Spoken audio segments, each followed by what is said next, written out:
The first time I ever went to Thailand, I flew there from the Philippines, and it was after I'd been living in Vietnam for about a year and a half.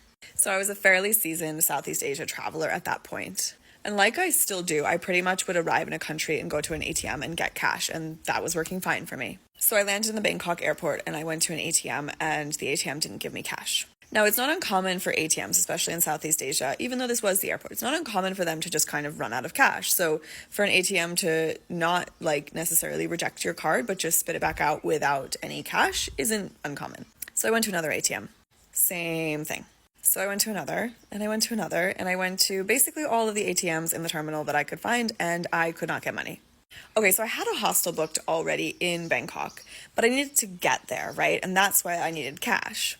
Because the most straightforward and the cheapest way to get there was on the metro, which is downstairs in the Bangkok airport, and then I just hop on and I get off, and that's super easy, but I needed cash to buy a ticket, right? So I'm thinking of all the other possible ways that I might be able to get cash.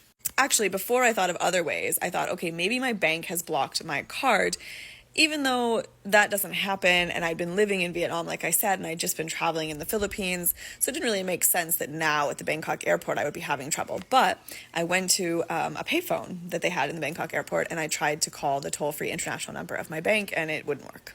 I also had some Vietnamese dong, and I went to an exchange counter and tried to exchange it. They didn't want it. So I was out of ways that I could possibly get cash in the airport. And again, I needed to get to my hostel. If this was a bank problem, I could sort that out once I was online at my hostel, right? If I needed to call them, I could do that from my computer, but I needed to get there to be able to do that first. So, what was I going to do? I had to ask for money. This was basically the only thing that I had left. That's not true. The other thought that I had was to try to get a taxi and to go to the hostel, and then, well, this is still asking for money, but asking for it from, I don't know, the staff at the hostel, from somebody who's staying at the hostel, right? So arriving at the hostel and hoping there's somebody there who could pay for my taxi in cash. But obviously the taxi was going to be a lot more expensive than the train, and I didn't know that there was going to be anybody there at all, much less anybody who would give me cash. So that was a bit more of a risk. So I decided that the thing to do was to go down to the metro station, again, in the basement of the airport, and find somebody and ask them for money. And I decided that that person had to be somebody like me, a backpacker. Somebody who would get my vibes and understand the situation. So this is, needless to say, not something that I had done before or was very comfortable doing. So I set myself up outside of the gates at the metro in the airport, right by the ticket machine. And this couple comes along, and I don't know why they were still there because, like I've just explained, I was wandering around the terminal for quite a while going through all of these different things. But I recognized this couple from my flight from the Philippines. And so I walked up to them and I was like, listen, this is really awkward. I'm so sorry to ask, but I'm wondering if you could buy me a train ticket.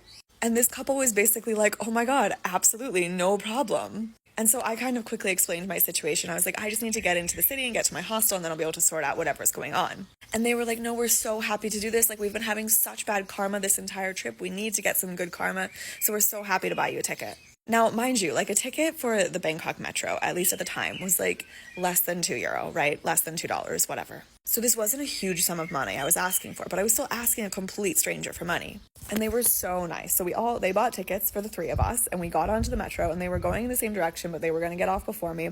And so we chatted on the metro, and then as they got off, they were like, here's a little bit of extra money just in case you need it. And I was like, no, it's fine. I'm good now. I can get off at my hostel and I'll be fine. And they were like, no, take it. We need the karma.